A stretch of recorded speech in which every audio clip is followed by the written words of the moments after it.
The morning sun cast long shadows across the dusty main street of Millbrook, Texas, as Sarah Bennett stepped carefully down the wooden steps of the boarding house. Her worn brown dress, the only decent one she owned, had been mended so many times that the original fabric was barely visible beneath the patches. At 19, she had learned to keep her chin up despite the whispers that followed her wherever she went in this small frontier town. The year was 1874, and Millbrook was still finding its place in the expanding American West. The railroad had reached their corner of Texas 2 years prior, bringing with it merchants, drifters, and men seeking fortune in cattle ranching. Sarah had arrived on one of those trains, clutching a letter from her deceased aunt, promising work at the local church. What she found instead was a town that viewed orphaned women with suspicion and limited charity. Mrs. Henderson, the boarding house proprietor, had taken Sarah in reluctantly and only after the preacher vouched for her character. The arrangement was simple. Sarah worked in the kitchen and helped with laundry in exchange for a small room under the stairs and 2 meals a day. It was not the life she had dreamed of, but it was better than the alternatives that frontier towns offered to young women without family or means. As Sarah made her way toward the church where she helped with Sunday preparations, she noticed Sheriff Marcus Crawford standing outside the general store. He was an imposing man in his early 30s, with steel-grey eyes and a reputation for keeping order in Millbrook through methods that often skirted the edge of what decent folks considered proper. His deputy's badge had been earned through political connections rather than merit, and everyone in town knew it, though few dared speak such thoughts aloud. Crawford had been pursuing Sarah's attention for the past 3 months, ever since she had refused his initial advances at the church social. His interest had grown more persistent with each rejection, evolving from awkward attempts at charm to thinly veiled demands for her company. The previous evening, he had cornered her outside the boarding house as she returned from her work at the church. "Miss Bennett," he had said, his voice carrying the authority he wielded so carelessly, "I've been more than patient with your games. A woman in your position can't afford to be particular. You'll do well to remember that." Sarah had stood her ground, her voice steady, despite the fear that crawled up her spine. "Sheriff Crawford, I've made my feelings clear. I have no interest in your attentions, and I would appreciate it if you would respect that decision." His laugh had been cold and calculating. "Respect? Girl, you're living on charity in a town where charity runs thin. You think that preacher and old Mrs. Henderson will protect you forever? Things change quickly out here, Miss Bennett. People's goodwill has a way of drying up when circumstances shift." Now, in the harsh light of morning, Sarah tried to push away the memory of his words and the implicit threat they carried. She had work to do, and dwelling on Sheriff Crawford's intimidation would only make her more afraid. The church needed sweeping, and Reverend Matthews was expecting her to help prepare for the evening service. The wooden church stood at the end of Main Street, its simple white walls and modest bell tower representing the spiritual center of Millbrook's growing community. Reverend Matthews was a kind man in his 50s who had arrived from Ohio with his wife and 2 children, seeking to bring faith and stability to the frontier. He had been one of the few people in town to treat Sarah with genuine kindness, never making her feel like a burden or an object of charity. As Sarah approached the church, she saw a group of men gathered near the building's front steps. Their conversation stopped abruptly when they noticed her approaching, and she recognized the uncomfortable silence that often accompanied her presence in public spaces. These were respectable men of the community: Mr. Johnson, who owned the general store, Tom Bradley, the blacksmith, and Dr. Patterson, who served the medical needs of Millbrook and the surrounding ranches. "Morning, Miss Bennett," Dr. Patterson said politely, tipping his hat. The others nodded but remained silent, their expressions guarded. "Good morning, gentlemen," Sarah replied. Maintaining the composure she had learned was essential for survival in a place where reputation meant everything. As she climbed the steps to enter the church, she heard the men resume their conversation in lowered voices. The words sheriff and problems drifted to her ears, but she forced herself not to linger or appear to be eavesdropping. Whatever concerns occupied the minds of Millbrook's leading citizens, she had her own worries to manage. Inside the church, the morning light filtered through simple glass windows, creating patterns on the worn wooden pews. The smell of wax and old wood filled the air, providing Sarah with a sense of peace that had become increasingly rare in her daily life. This building represented sanctuary, a place where even Sheriff Crawford's influence seemed diminished by something greater than earthly authority. Reverend Matthews found Sarah kneeling in the front pew, her head bowed in what appeared to be prayer, but was actually an attempt to steady her nerves from the morning's encounter. The preacher's footsteps echoed softly on the wooden floor as he approached, his weathered Bible tucked under one arm and a concerned expression creasing his kind face. "Sarah, my dear, you look troubled this morning," he said gently, settling into the pew beside her. "Is there something weighing on your heart that an old preacher might help ease?" Sarah lifted her head and managed a weak smile. Reverend Matthews had been more than an employer to her. He had become something of a father figure in a world where she had no family to speak of. His genuine concern touched her deeply, but she hesitated to burden him with her fears about Sheriff Crawford. Men of the cloth often had little power against men who wore badges, especially in frontier towns where the law was whatever the sheriff decided it to be. "It's nothing that prayer won't help," she replied diplomatically. "Just thinking about my future here in Millbrook and wondering what the Lord has planned for me." The Reverend studied her face with the practiced eye of someone who had counseled many troubled souls. "Sarah, I've been in frontier towns long enough to recognize when someone is carrying more than spiritual concerns. If there's anything practical troubling you, anything involving other folks in this town, I hope you know you can speak freely with me." Before Sarah could respond, the church door opened with a creak that seemed louder than usual in the quiet space. Sheriff Crawford's tall frame filled the doorway, his presence immediately changing the atmosphere in the sacred building. He removed his hat in a gesture of mock respect, his eyes scanning the interior until they settled on Sarah and the Reverend. "Morning, Reverend Matthews," Crawford said, his voice carrying its usual authority. "Miss Bennett, I hope I'm not interrupting anything important." "Not at all, Sheriff," Reverend Matthews replied, though his tone carried a note of caution. "What brings you to the house of God this morning?" Crawford walked slowly down the center aisle, his boots creating a deliberate rhythm against the wooden floor. "Well, Reverend, I've been thinking about Miss Bennett's situation here in town. A young woman without family protection, working for charity, living in a boarding house. It's not a secure arrangement for someone so vulnerable." Sarah felt her stomach tighten at the sheriff's words. The way he emphasized vulnerable made it sound less like concern and more like a threat. She glanced at Reverend Matthews, who had straightened in his seat and was regarding Crawford with increasing wariness.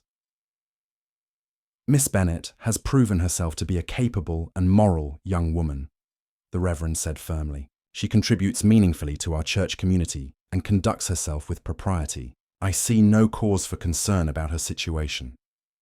Crawford smiled, but the expression never reached his eyes. "Oh, I'm sure she's been a model of behavior under your watchful eye, Reverend. But things have a way of changing in towns like ours. Take Mrs. Henderson, for instance. I heard she's been struggling with the boarding house expenses lately. Might need to make some difficult decisions about which tenants she can afford to keep." The implication hung in the air like smoke from a poorly tended fire. Sarah's hands clenched in her lap as she realized what Crawford was suggesting. He had the power to influence Mrs. Henderson's business through various means, from property inspections to liquor license reviews. In a frontier town, the sheriff's goodwill could make the difference between prosperity and failure for many businesses. "Sheriff Crawford," Reverend Matthews said, his voice taking on a steel that Sarah had never heard before. "If you have official business to discuss, perhaps you should state it plainly. If you've come to worship with us, you're welcome to stay. But I won't have veiled threats made in God's house." Crawford's expression darkened at the direct challenge to his authority. Few people in Millbrook spoke to him with such boldness, and certainly not in front of witnesses. He took a step closer to the pew where Sarah and the Reverend sat, his hand resting casually on his gun belt. "Threats, Reverend? I'm simply pointing out realities. Miss Bennett is a young woman alone in a dangerous world. Accidents happen. Property disputes arise. People sometimes find themselves accused of crimes they didn't commit or associated with individuals of questionable character. A woman in her position needs protection, needs someone with authority looking out for her interests." Sarah found her voice despite the fear that threatened to choke her words. "I don't need protection from dangers I haven't encountered, Sheriff Crawford. And I certainly don't need protection that comes with conditions I find unacceptable." The sheriff's eyes fixed on her with an intensity that made her skin crawl. "Miss Bennett, you've lived a sheltered life. You don't understand how quickly circumstances can change for people without proper connections. Let me paint you a clearer picture of what protection means in a place like Millbrook." He began pacing slowly in front of the altar, his voice taking on the tone of a man delivering a sermon of his own.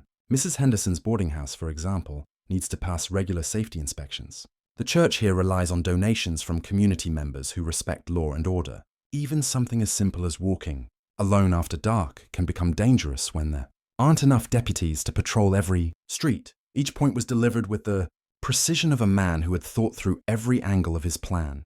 Sarah realized with growing horror that Crawford had been laying groundwork for this moment for weeks, possibly months. He had been studying the relationships and dependencies that kept her life stable, looking for pressure points he could manipulate.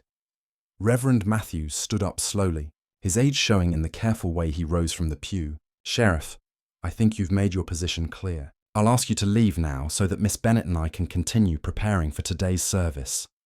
Crawford replaced his hat on his head with deliberate slowness. "Of course, Reverend. I wouldn't want to keep you from your important work. Miss Bennett, I hope you'll think carefully about what we've discussed. I'll be expecting your answer soon." As he walked toward the door, his footsteps echoing in the silence, Sarah felt the weight of his ultimatum settling on her shoulders like a heavy blanket. The sheriff paused at the threshold and turned back one final time.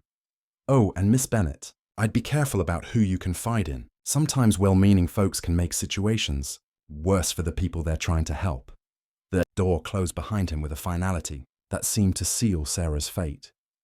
The afternoon sun beat down mercilessly on Millbrook's main street as Sarah made her way back to the boarding house after completing her church duties. The conversation with Sheriff Crawford had left her shaken, but she tried to maintain her composure as townspeople went about their daily business. She noticed several of them glancing in her direction with expressions that seemed different from the usual polite indifference she had grown accustomed to. Mrs. Henderson was waiting for her in the boarding house parlor, her weathered hands folded tightly in her lap and her usually kind face creased with worry lines. The older woman had run the establishment for 15 years, ever since her husband died in a ranching accident, and Sarah had never seen her look so distressed. "Sarah, dear, please sit down," Mrs. Henderson said, her voice trembling slightly. "We need to have a talk." Sarah settled into the worn armchair across from her landlady, her heart already sinking as she anticipated what was coming. The sheriff's threats from that morning suddenly felt much more immediate and real. "I've just had a visit from Sheriff Crawford," Mrs. Henderson began, wringing her hands nervously. "He came by to discuss some concerns about the boarding house. Regulations I apparently haven't been following properly, fire safety measures, proper documentation of residents, things I've never had to worry about before." The older woman's eyes filled with tears as she continued. He was very specific about the problems he found, and very generous with his suggestions for how to fix them. "But Sarah, the costs he's talking about would put me out of business within a month. New fire equipment, renovations to meet updated building codes, fees for inspections I've never needed before." Sarah felt her stomach drop as she realized the extent of Crawford's reach and planning. He hadn't made idle threats. He had already begun implementing his scheme to isolate her from her support system. "Mrs. Henderson, surely there must be some way to appeal these requirements, to show that they're being applied unfairly," Sarah said. Though even as she spoke the words, she knew how naive they sounded. "That's just it, dear," Mrs. Henderson replied, dabbing at her eyes with a handkerchief.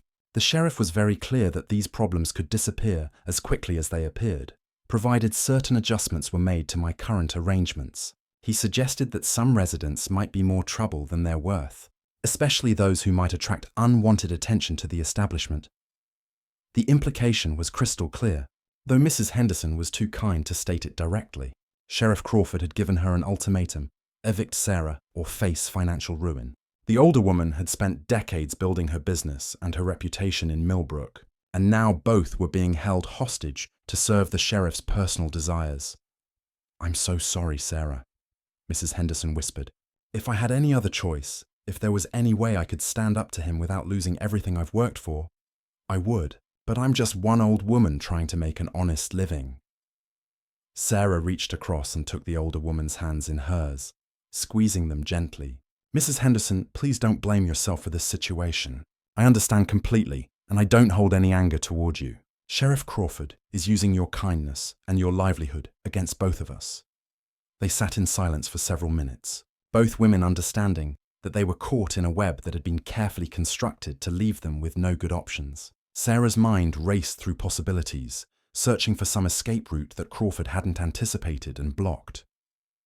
"How long do I have?" Sarah asked quietly.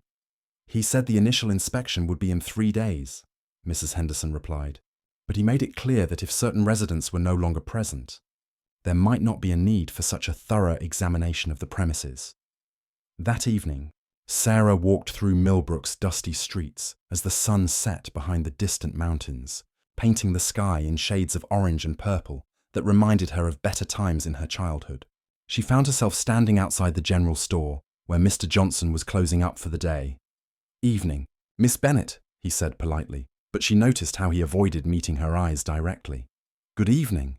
Mr. Johnson, I hope business has been good today." The store owner paused in his locking routine and glanced around nervously before stepping closer to her. "Miss Bennett, I hope you won't take offense at what I'm about to say, but there's been talk around town today. People are saying that you might be causing problems for folks who've been good to you." Sarah felt a chill run down her spine. "What kind of problems, Mr. Johnson?" "Well, there's word that Mrs. Henderson's boarding house is facing some regulatory issues, and that the church might be looked at more closely for its charitable activities. People are wondering if maybe these problems started around the same time certain new residents arrived in town." The carefully planted seeds of Crawford's campaign were already taking root in the community's consciousness. He was not only pressuring her directly, but also turning public opinion against her by making it seem as though her presence was bringing trouble to innocent people. "Mr. Johnson, I can assure you that I've done nothing to cause problems for anyone in this town," Sarah said firmly. "If there are issues with regulations or inspections, those would exist regardless of who lives where or works for whom." The store owner nodded uncomfortably.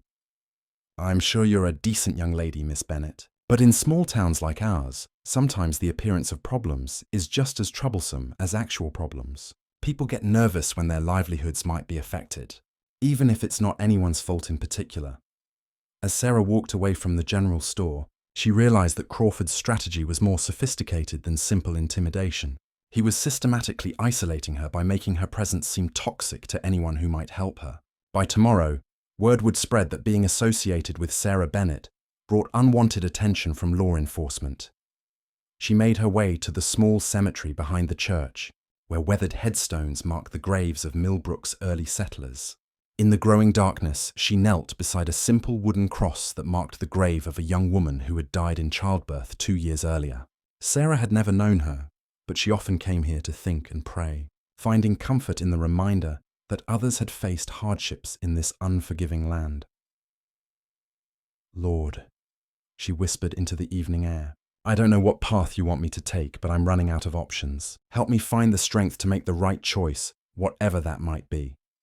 As if in response to her prayer, she heard footsteps approaching through the darkness. She turned to see a figure walking toward her between the headstones, and her heart nearly stopped when she recognized Sheriff Crawford's distinctive silhouette. "I thought I might find you here," he said, his voice carrying easily in the still night air. "Praying for guidance, Miss Bennett. Sometimes the Lord answers prayers in ways we don't expect."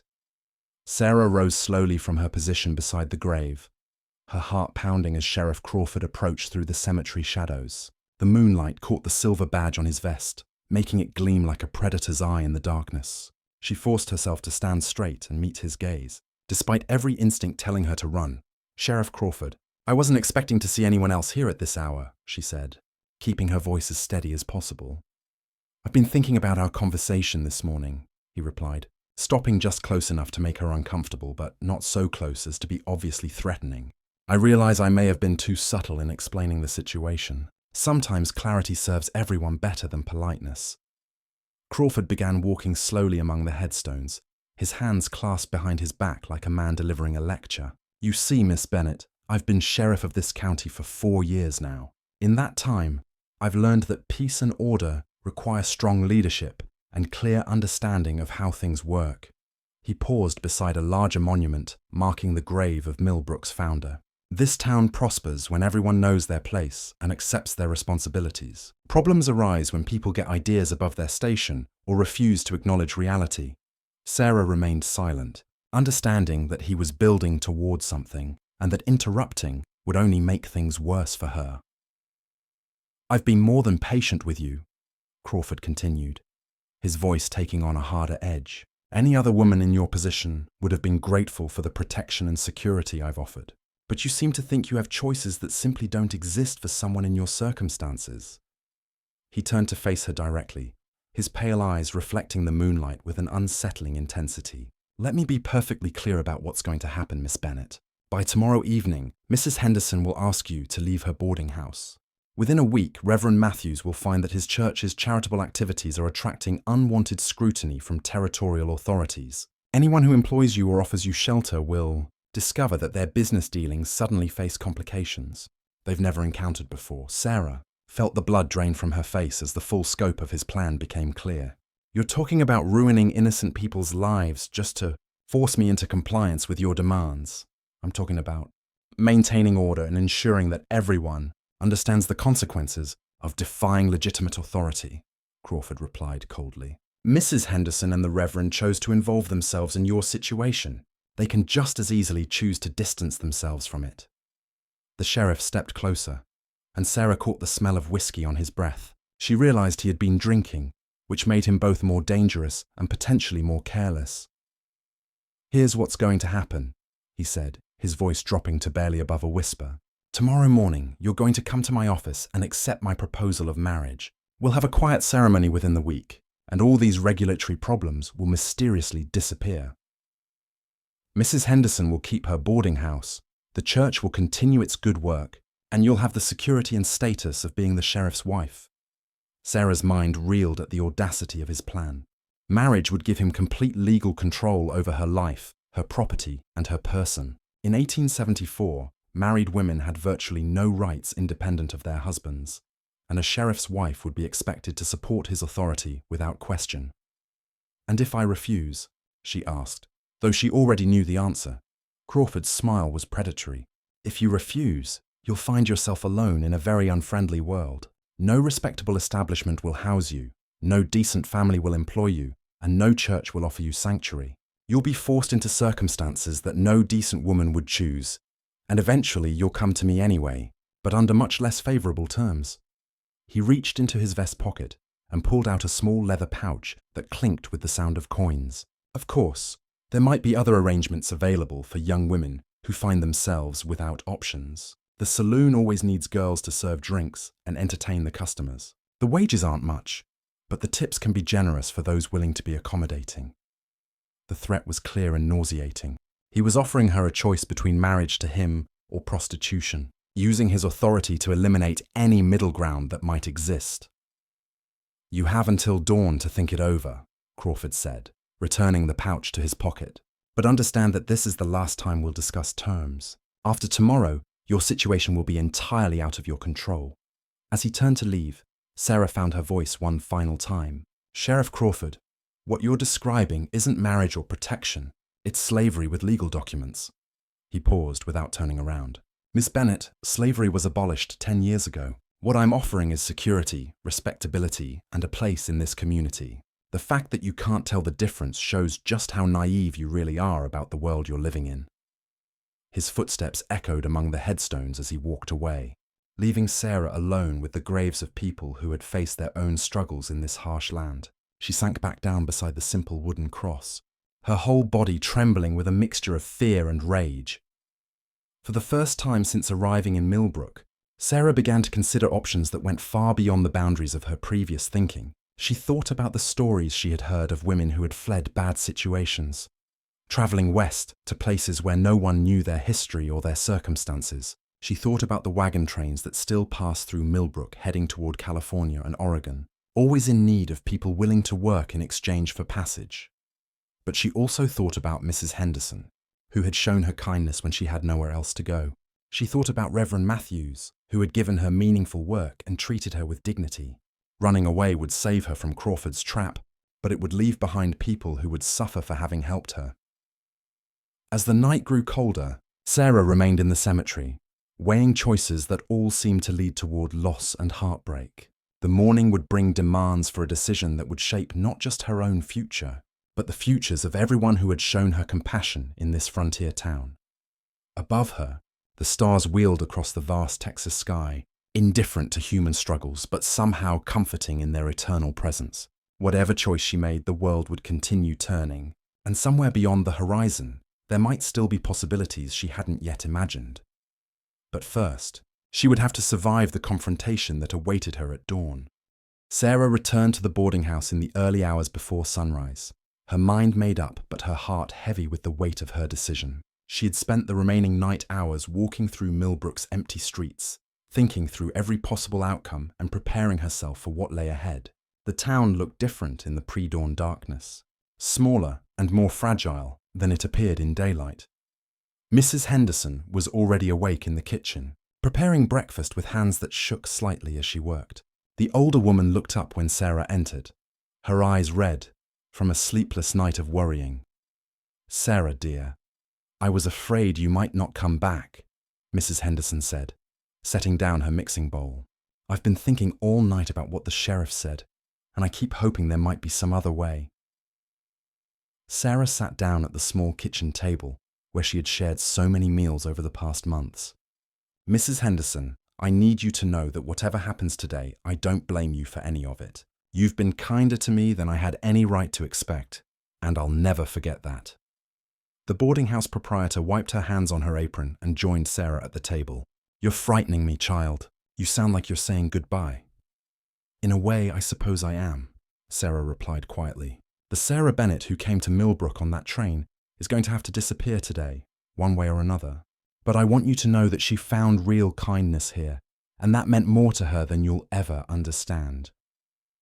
Before Mrs. Henderson could respond, they heard the sound of boots on the front porch. Through the kitchen window, Sarah could see Sheriff Crawford approaching the door, his badge catching the first rays of morning sunlight. He was punctual. She had to give him that. "He's here," Sarah said, standing up and smoothing her worn dress one final time. Mrs. Henderson reached out and grasped Sarah's hand. "Whatever you're planning, please be careful. Men like Crawford don't give up easily, and they don't forgive defiance." Sarah squeezed the older woman's hand gently. "I know exactly what kind of man he is, Mrs. Henderson. That's why I've made the choice I have." The knock on the front door was firm and authoritative, designed to wake anyone who might still be sleeping. Sarah walked through the boarding house parlor and opened the door to find Crawford standing there with a satisfied expression on his face, clearly confident that a night of contemplation had brought her around to his way of thinking. "Good morning, Miss Bennett," he said, touching the brim of his hat in mock courtesy. "I trust you've had time to consider our discussion and reach a reasonable conclusion." "I have indeed given your proposal considerable thought, Sheriff Crawford," Sarah replied, her voice steady and clear, "and I've reached a very definite conclusion about my future." Crawford stepped into the parlor without being invited, his presence immediately dominating the small space. "Excellent. I knew that a sensible young woman would see the advantages of accepting protection and security over the uncertainties of independence." Sarah positioned herself near the fireplace, where the morning light streaming through the window would illuminate her face clearly. She wanted him to see every word she was about to speak. "Sheriff Crawford, my answer to your proposal of marriage is no. It was no yesterday, it's no today, and it will be no tomorrow and every day after that. I will never marry you, regardless of what threats you make or what pressures you apply." The sheriff's confident expression faltered for just a moment before hardening into something much more dangerous. "Miss Bennett, I don't think you fully understand the consequences of that decision. Perhaps you need a clearer picture of what rejection means." "Oh, I understand perfectly," Sarah continued, her voice growing stronger. "You've made it very clear that you intend to use your authority to destroy the lives of innocent people who have shown me kindness. You plan to ruin Mrs. Henderson's business, harass Reverend Matthews, and turn the entire community against me until I have no choice but to submit to your demands." Crawford nodded slowly, apparently pleased that she grasped the scope of his plan. "Then you understand that resistance is pointless. You can accept my offer with dignity, or you can be broken down until you accept it out of desperation. The end result will be the same." Sarah walked to the writing desk in the corner of the parlor and picked up a sealed envelope she had placed there earlier. "Actually, Sheriff Crawford, I think the end result might be quite different from what you expect."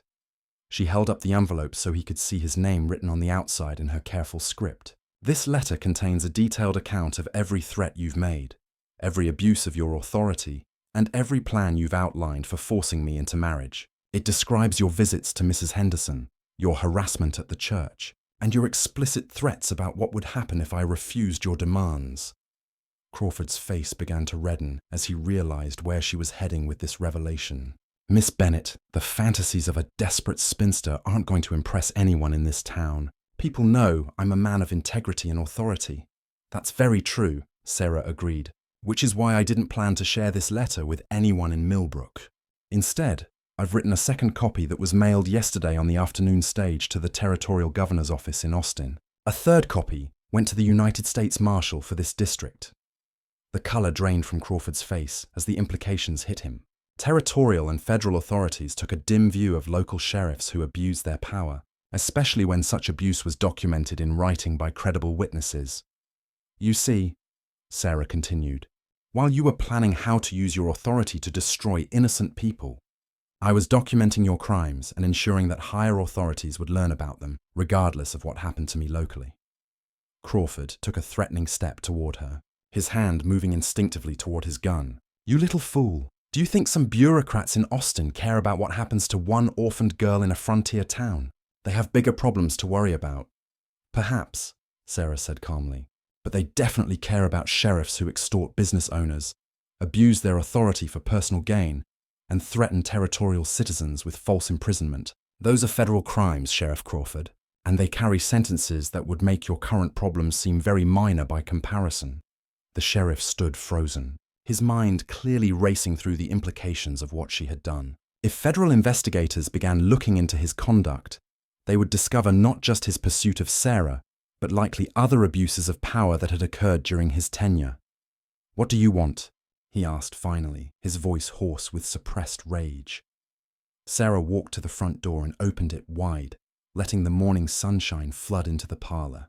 "I want you to leave this house and never speak to me again. I want Mrs. Henderson's regulatory problems to disappear completely. I want Reverend Matthews and his church to continue their work without harassment. And I want to live my life in peace, without interference from you, or anyone acting on your behalf." Crawford stared at her for a long moment, his jaw working as he struggled to accept that his carefully laid plans had been completely overturned by his intended victim.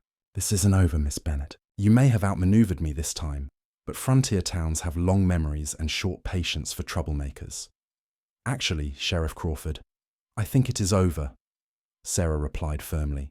"Because if anything happens to me, to Mrs. Henderson, to Reverend Matthews, or to anyone who has shown me kindness, those federal investigators will know exactly where to start looking for answers." Sheriff Crawford stood in the doorway for several tense moments, his face cycling through expressions of rage, calculation, and finally resignation. The morning light behind Sarah seemed to highlight the defeat in his posture as he realized that his position of power had become a liability rather than an asset. "You think you're very clever, don't you, Miss Bennett?" he said finally, his voice barely controlled. "But letters can get lost, and accidents happen to people who make enemies of the wrong folks." Sarah met his gaze steadily. "Sheriff Crawford, those letters were sent by registered mail with return receipts. If anything happens to me, the territorial authorities will have documentation proving that you threatened me just days before any mysterious accident. I don't think that's the kind of attention you want from federal investigators." Mrs. Henderson appeared in the parlor doorway, having listened to enough of the conversation to understand what was happening. Her presence seemed to remind Crawford that he was no longer dealing with an isolated young woman, but with someone who had witnesses and community connections.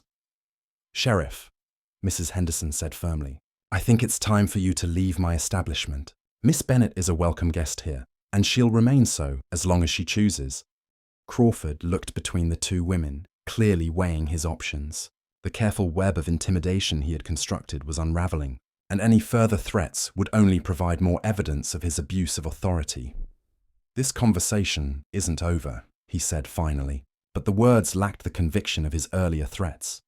"Actually, it is," Sarah replied calmly. "From this moment forward, Sheriff Crawford, any interaction between us will be strictly professional and witnessed by other community members. If you have official business to conduct, you can do so through proper channels with appropriate documentation."